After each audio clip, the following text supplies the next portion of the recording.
Hello everyone, my name is Raman Luthra and welcome to C Raman Luthra classes.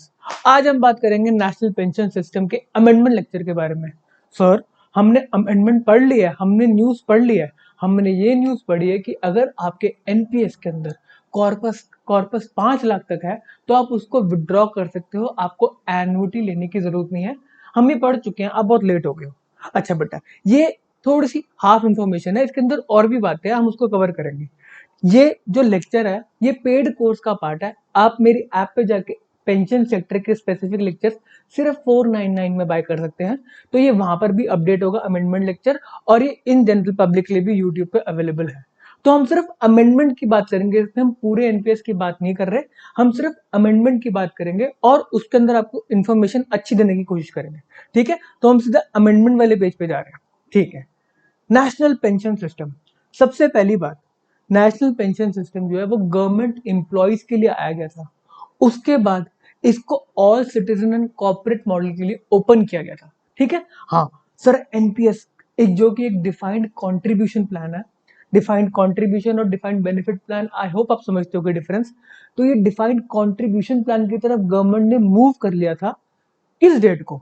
Magical date थी बेटा, वो magical date थी, वो थी 1 जनवरी 2014। 2004, आई एम रियली सॉरी, 2004 की वो डेट थी जिस दिन गवर्नमेंट ने कहा हम डिफाइंड बेनिफिट प्लान में नहीं, मतलब जो आपकी पेंशन चलती आ रही है, भर भर के पेंशन जो आपको मिल रही है, वैसा वाला चक्कर नहीं। अब हम डिफाइंड कंट्रीब्यूशन प्लान में जा रहे हैं, जिसके अंदर आप अपनी सैलरी का कुछ पार्ट कंट्रीब्यूट करो और गवर्नमेंट कुछ कंट्रीब्यूट करेगी आपके रिटायरमेंट की तरफ। डिफाइंड बेनिफिट प्लान में क्या होता था कि आप अपनी सैलरी, जो लास्ट ड्रॉन सैलरी है, उसका कुछ परसेंटेज हम आपको जिंदगी भर देते रहेंगे। आपके बाद आपकी वाइफ को देते रहेंगे, उसके बाद आपकी जो डिपेंडेंट पेरेंट्स हैं उनको देते रहेंगे, उसके बाद अगर आपके कोई डिपेंडेंट चाइल्ड है उनको देते रहेंगे। तो ऐसे पहले पेंशन मिलती थी और वही अट्रैक्शन था गवर्नमेंट सेक्टर में जाने का। तो जिन्होंने सर्विसेज 1 जनवरी 2004 के बाद ज्वाइन करी है गवर्नमेंट के अंदर, उनको अब डिफाइंड कंट्रीब्यूशन प्लान में आता है, जो कि काइंड ऑफ ईपीएफओ जैसा हो गया। ठीक है बेटा। हाँ, गवर्नमेंट बेटे पैसे देती रहेगी एम्प्लॉय को, तो फिर मतलब देश को कैसे चलाएगी। चलो, अब हम बात करते हैं आगे की। इसके अंदर डिफाइंड बेनिफिट प्लान के अंदर अभी एक हमारे एक एक एक अभी भी इंक्लूडेड है, एक गवर्नमेंट सर्विसेज अभी इंक्लूडेड है, वो है आर्म्ड फोर्सेस की सर्विसेज, जो कि हम चाहते हैं कि भाई हमेशा आर्म्ड फोर्सेस की सर्विसेज रहे। Except for armed forces, central government के एम्प्लॉयज अब डिफाइंड कंट्रीब्यूशन प्लान जो कि एनपीएस है उसके अंदर कवर्ड है, except armed forces. Armed forces अभी भी वही पुराने पेंशन वाले चक्कर में, जो आपका लास्ट ड्रॉन सैलरी है उसका कुछ परसेंटेज के बेसिस पे उनको पेंशन मिल रही है। ठीक है, बात समझ में आती है। हाँ सर, और आगे बात बताओ। मंथली कंट्रीब्यूशन, अच्छा, इसके अंदर क्या बात आई थी, जो कंट्रीब्यूशन प्लान होता है उसके अंदर एम्प्लॉय एंड एम्प्लॉयर दोनों कंट्रीब्यूट करते हैं। एम्प्लॉय मतलब कि आपके मेरे जैसे जो हम सारे पढ़ाई करते हैं, मैं नहीं पढ़ाई करता, मैं पढ़ाता हूँ। तो उसके बाद आता है एम्प्लॉयर जो कि है सेंट्रल गवर्नमेंट।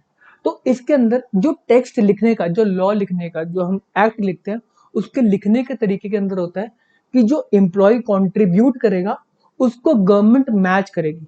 एज एन, अगर एम्प्लॉय 10% कंट्रीब्यूट करता है तो गवर्नमेंट उसको मैच करेगी, 10% अपनी तरफ से डालेगी। बट गवर्नमेंट ने एक टाइम पे आके बोला कि हम चाहते हैं, गवर्नमेंट चाहती है कि हम ज्यादा कंट्रीब्यूट करें, एम्प्लॉय से ज्यादा कंट्रीब्यूट करें। तो एक्ट को थोड़ा सा चेंज किया गया।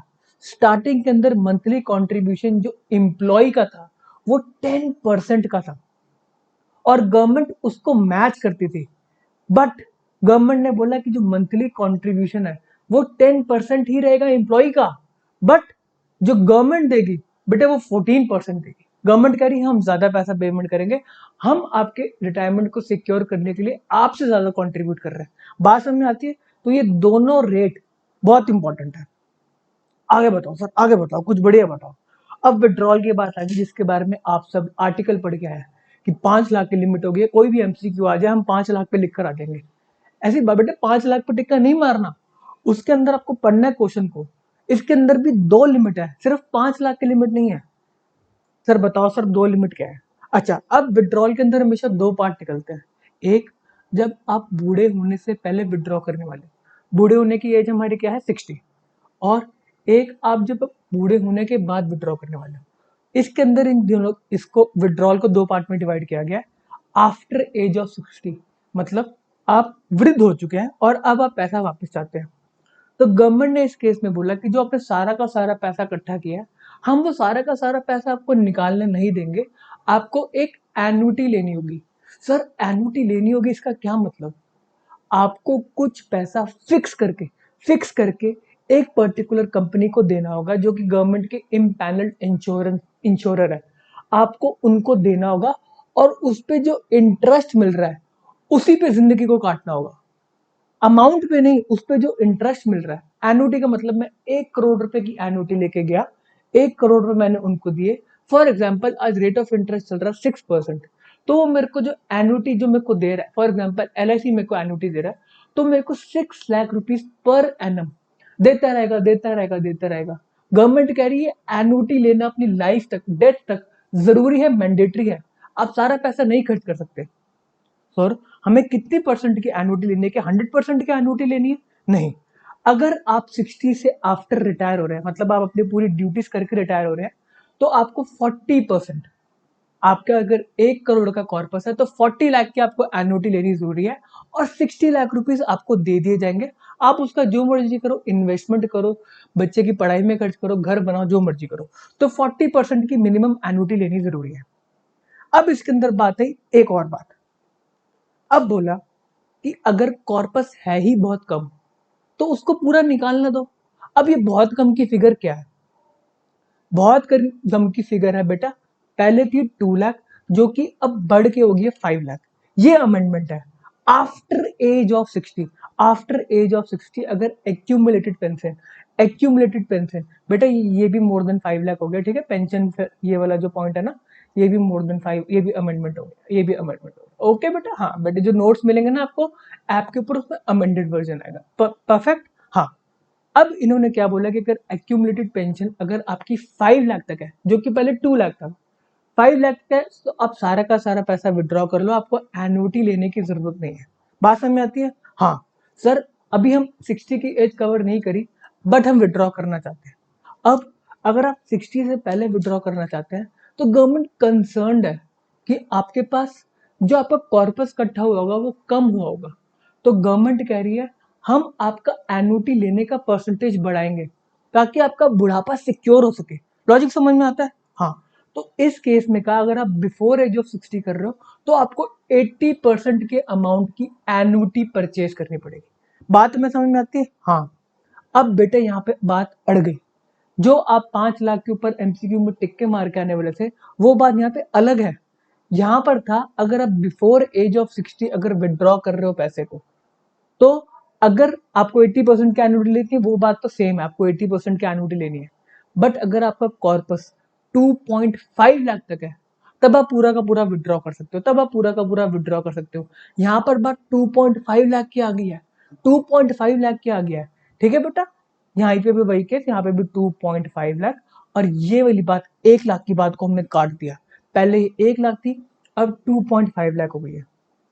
इस केस के अंदर भी एक और बात है, जिसमें बिफोर एज ऑफ 60 है, बट जिस बंदे के पास ये मतलब सारी उसका कॉर्पस था वो ही नहीं रहा, तो उस केस के अंदर भी बोला गया कि अगर आपके 5 लाख तक का कॉर्पस है और आपकी स्पाउस को अगर पैसा चाहिए तो 5 लाख तक के अमाउंट को निकाल सकती है। बात समझ में आती है?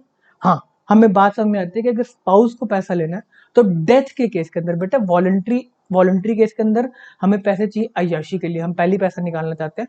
डेथ के केस के अंदर मजबूरी है, तो उन्होंने इस केस में उन्होंने बोला कि आप 5 लाख तक की अमाउंट को अगर आपका कॉर्पस है तो आप निकाल सकते हो।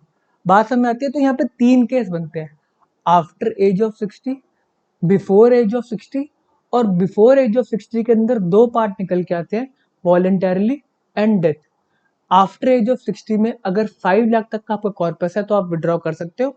बिफोर एज ऑफ 60 में अगर आप वॉलंटरी पैसा निकाल रहे हो तो 2.5 लाख का अगर कॉर्पस है तो आप फुल विड्रॉ कर सकते हो, नहीं तो आपको 80% की एन्युटी लेना जरूरी है। और अगर आपकी डेथ हो गई है तो आपके बाद जिसका ये पैसा है उसको अगर 5 लाख तक का कॉर्पस है तो पूरा विड्रॉ कर सकता है, और अगर 5 लाख से ज्यादा तक कॉर्पस है तो उनको एन्युटी लेना जरूरी है 80% का। ये अभी गवर्नमेंट के रिस्पेक्ट में हम बात कर रहे हैं, ठीक है बेटा। आगे और भी बात है, ये गवर्नमेंट के रिस्पेक्ट में बात कर रहे हैं। चलो, annuity contract shall be provided for annuity for life. बेटे पूरी जिंदगी की मिलेगी, ऐसा नहीं कि 10 साल 20 साल, पूरी लाइफ की आपको एन्युटी देनी पड़ेगी of the subscriber his or her spouse with provision to return the purchase price of annuity. Sir ये क्या लिखा है, with provision to return the purchase price of annuity? उन्होंने बोला कि आपको एन्युटी तो लेनी है, जब स्पाउस, जब जिसने एन्युटी ली और उसका स्पाउस की डेथ हो जाएगी, तो जितने की आपने एन्युटी परचेज करी है, फॉर एग्जांपल 1 CR, वो परचेज प्राइस वापस कर दिया जाएगा। किसको वापस करेंगे बेटे? जो आपके चिल्ड्रन है, आपके लीगल हेयर है, उनसे पहले एक और बंदों का आपका बेटे क्या कहते हैं राइट आता है। अगर सब्सक्राइबर की डिमाइस हो गया तो ये एन्युटी को री इशू किया जाएगा, अगर उनके माता पिता डिपेंडेंट है। पढ़ते हैं वेरी इंपॉर्टेंट, सुनने में मजा आ रहा है ना? हाँ, annuity to be reissue to the family members in order specified hereunder at the premium rate prevalent at the time of purchase of annuity. Sir हमें ये इंग्लिश की लाइन समझ में नहीं है। जब एन्युटी चल रही थी, आपको पैसा मिल रहा था। अब जिसकी एन्युटी थी, जिस बंदे की एन्युटी मतलब जिसका कॉर्पस था, उसकी डेथ हो गई और उसने 7% पे एन्युटी ले रखी थी, मतलब 1 करोड़ पे उसको 7 लाख रुपए पर एनम मिल रहा था। अब जब उसकी डेथ हो गई, उसकी स्पाउस की डेथ हो गई, अब उस केस में बोला गया कि जो आपके डिपेंडेंट पेरेंट्स हैं उनको फिर से एन्युटी दी जाएगी, फिर से एन्युटी परचेज कर सकते हैं। वो प्रिवेलेंट रेट 7, जो उस समय रेट था जब आपने ओरिजिनल एन्युटी ली थी 7%, आप उसी में परचेज कर सकते हैं। जो मार्केट में रेट है वो तो बेटा ऊपर नीचे हो सकता है ना, तो इनको ऑप्शन दिया गया कि आप अपनी इनकम को सिक्योर कर सकते हो। यही डिफरेंस है बेटे, यही डिफरेंस है गवर्नमेंट और अगर आप अदर कॉर्पोरेट मॉडल में जाते हो। गवर्नमेंट को ये बेनिफिट है, गवर्नमेंट वाले जो बंदे हैं ना उन्हीं को बेनिफिट है, ये बाकी किसी को बेनिफिट नहीं है। तो आपका समझ में आता है, अगर आपके डिपेंडेंट्स माता पिता हैं, तो उस केस के अंदर वो प्रिविलेंट रेट जिसमें ओरिजिनल एन्युटी ली गई थी, उसी रेट पे आपको एन्युटी दे दी जाएगी। वेरी इंपॉर्टेंट, हम फिर से पढ़े, अब आपको इंग्लिश समझ में आएगी। Annuity to be reissue to the family members in order specified hereunder at the prevalent premium rate prevalent at the time of purchase of annuity, utilizing the purchase price required to be returned under the annuity contract। ठीक है, सबसे पहले माता का right, फिर पिता का right. After the coverage of all family members specified above, the purchase price, हमने परचेज के प्राइस किया था 1 करोड़ रुपए का, the purchase price shall be return to the surviving children. जो बच्चे बच्चे बेटा उनको 1 करोड़ रुपए दे दो, बेटा ऐश, बच्चे मजे में। उनको जो गवर्नमेंट ने पैसा इतना इकट्ठा किया, एंड में जिसने इकट्ठा किया उसको नहीं कुछ मिला, परचेज प्राइस में बच्चे लेके जा रहे हैं। Wow. After the coverage of all family members specified above, the purchase price shall be return to the surviving children of the subscriber in the absence of children the legal heir of the subscriber. ओहो बेटे, बात में जो बच्चे इसको पढ़ रहे हैं वो बेटे खुश हो रहे हैं कि हमें पैसा मिलेगा, हमें पैसा मिलेगा। चलो, अब ये गवर्नमेंट एम्प्लॉय की बात हुई है। इसके अंदर 2 मॉडल और है, 2 मॉडल क्या बेटा, उनको एक करके उन्होंने बोला ऑल सिटीजन मॉडल और कॉर्पोरेट सेक्टर। मतलब जो कॉर्पोरेट सेक्टर में एम्प्लॉयड है वो भी इसमें पैसा डाल सकते हैं, और जो आपके मेरे जैसे छोटा मोटा बिजनेस कर रहे हैं, बेटा आपके जैसे नहीं, मेरे जैसे छोटा मोटा बिजनेस कर रहे हैं, वो भी एनपीएस के अंदर पैसा डाल सकते हैं। ठीक है, तो उसके अंदर क्या अलग बात है सर बताओ? एक तो बेटा मैंने आपको अलग बात बताई थी जिसके अंदर कहा था कि जो प्रिविलेंट रेट पे आपको परसेंटेज वो एनुटी परचेस कर सकते हो, वो हमें ऑप्शन नहीं है। हमें क्यों गवर्नमेंट वो ऑप्शन देगी? हमें नहीं देगी। चलो हम आगे पढ़ते हैं। ऑल सिटीजन मॉडल, इसके अंदर कौन आते हैं? Indian employ, resident Indian, NRI, OCI of a corporate entity aged between 18 to 17। ठीक है जी, बात समझ में आती है। ओवरसीज सिटीजन ऑफ इंडिया, बेटे ओसीआई का मतलब ये है। चलो, NPS allows flexible contribution for employer and employ. इन्होंने बोला आप जैसे मर्जी कंट्रीब्यूट करो, आपका मतलब आपकी स्कीम है। इक्वल कंट्रीब्यूशन करना है 10% वैसे कर लो, अनइक्वल कंट्रीब्यूशन करना है कि एम्प्लॉयर ज्यादा कंट्रीब्यूट कर रहा है, एम्प्लॉय कम कंट्रीब्यूट करना है, कंट्रीब्यूशन एम्प्लॉयर कर रहा है सिर्फ या सिर्फ एम्प्लॉय कर रहा है, उनकी मर्जी पे दे दिया गया। सर ऐसा क्यों किया गया? बेटे एनपीएस कॉर्पोरेट के ऊपर मैंडेटरी नहीं है, उनको बोला आपकी मर्जी है। इसको अट्रैक्टिव बनाने के लिए इनकम टैक्स में बेनिफिट दिए गए, तभी लोग इसके अंदर जा रहे हैं। आपका आपके जो कोर्स है उसके अंदर इनकम टैक्स के रिस्पेक्ट में भी लेक्चर है कि इनकम टैक्स में क्या बेनिफिट है। तो इस केस के अंदर कुछ मैंडेट नहीं है, जैसे ईपीएफ जो हमारा एम्प्लॉय प्रोविडेंट फंड है, उसके अंदर अगर आपकी सैलरी 15,000 तक है तो आप मैंडेटरी आपको उनका रिटायरमेंट को सिक्योर कर रहे हैं। और जो उनसे ज्यादा इनकम अर्न कर रहे हैं उसके लिए गवर्नमेंट ने बोला है कि आप अपना खुद रिटायरमेंट सिक्योर करो, हम अलग अलग स्कीम चलाएंगे। बात समझ में आती है? हाँ। तो एनपीएस कोई भी बेटा मैंडेटरी नहीं है, no mandate for the employer to contribute. ये हम किसकी बात कर रहे हैं? कॉर्पोरेट मॉडल और all citizen model. All citizen में तो बेटा अलग कोई आते नहीं, जो हमारे छोटे मोटे, हमारा कोई एम्प्लॉयर तो है नहीं, ठीक है। कॉर्पोरेट मॉडल के अंदर कोई मैंडेट नहीं है कि एम्प्लॉयर को जरूरी कंट्रीब्यूट करना है। गवर्नमेंट तो कंट्रीब्यूट कर रहे हैं, उनका अलग सिस्टम है। गवर्नमेंट एम्प्लॉयज के लिए कंट्रीब्यूट कर रही है। चलो जी, subscriber has the option to contribute till 70 years. बेटा 70 ईयर्स तक पैसा जमा कराता रहो। अब आती है बात इधर फिर से विड्रॉल की। इसकी विड्रॉल के अंदर भी अमेंडमेंट है, ये भी सेम चलता था, एक माइनर चेंज हम पढ़ेंगे। आफ्टर एज ऑफ 60 बेटे मिनिमम 40%, मिनिमम 40%, वही वही बात रिपीट होगी, वही बात रिपीट होगी। मिनिमम 40% की आपको एन्युटी लेनी है। और अगर 5 लाख से कम का अगर आपका कॉर्पस है तो आप उसको विड्रॉ कर सकते हो। 2 लाख की बात को काटा मारा।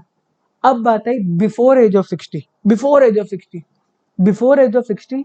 और इसमें एक और कैच है, बिफोर एज ऑफ 60 और आप एनपीएस का पार्ट हो 10 साल तक। उन्होंने बोला अगर आपने 10 साल तक कंट्रीब्यूट किया, मतलब आप हेविली इन्वेस्टेड हो, मतलब आपने 10 साल तक अच्छा पैसा कंट्रीब्यूट कर दिया होगा, तो इस केस में गवर्नमेंट कहती है आप एन्युटी लो। अगर आप 60 ईयर्स के आगे हो तो गवर्नमेंट ने बोला ऑब्वियसली आपका पैसा ज्यादा कंट्रीब्यूटेड है तो आपको एन्युटी लेनी जरूरी है, मिनिमम 40%। बट अगर आप 60 ईयर्स से पहले ले रहे हो और 10 साल तक आपने एनपीएस का पार्ट रहे हो, तब आपको एन्युटी लेनी है बेटा 80% की, 80% की।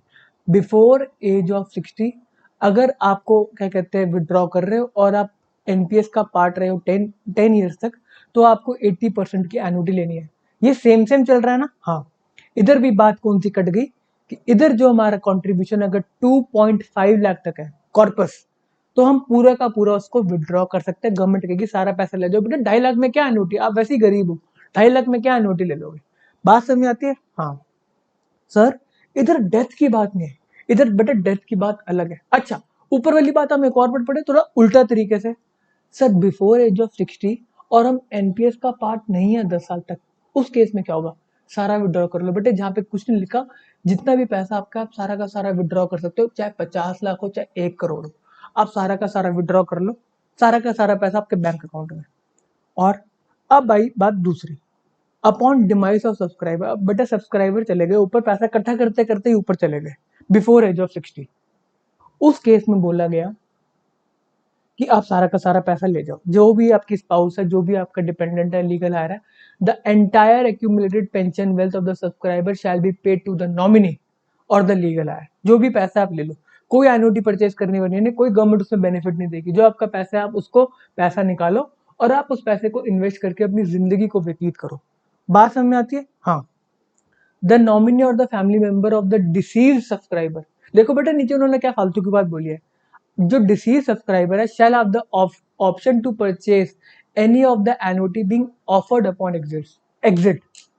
कह रहे जो उस समय एन्युटी चल रही होगी आप वो ले लेना। तो वो बेटे वो तो हमें भी पता है, तो लिखने की क्या जरूरत थी? उस समय जो भी एन्युटी का रेट मार्केट में चल रहा होगा आप वो ले लेना, आपके पास ऑप्शन है। वो तो पता ही है, पैसे को बैंक में तो रखेंगे नहीं, कहीं ना कहीं तो इन्वेस्ट करेंगे। तो बेटे यही बात है, इसके अंदर तीनों बातें कवर हुई है, आपकी अमेंडमेंट कवर हुई है। सिर्फ 5 लाख पे आपको टिक्का मार के नहीं, आपको सोच के समझ के पढ़ के कि आंसर 2.5 लाख है कॉर्पस का या 5 लाख है, ठीक है। एनपीएस के अंदर और भी बातें हैं, वो आपको बेटे पेड कोर्स में मिलेंगी। अमेंडमेंट मैंने कवर कर दिया, जो मैंने आपको प्रॉमिस किया था कि मैं अमेंडमेंट को कवर करूंगा, ये अमेंडमेंट कवर हो गई है। इसका नोट्स भी मैं अपने चैनल पे आपको टेलीग्राम चैनल पे दे दूंगा। मेरी ऐप का लिंक भी आपको डिस्क्रिप्शन में मिल जाएगा। और आपको कुछ अगर मुझसे बातें करनी हो, हाय हेलो करना हो, तो मेरी ऐप पे आप मुझे मैसेज करो। चलो जी, आज के लिए इतना ही, बाय बाय।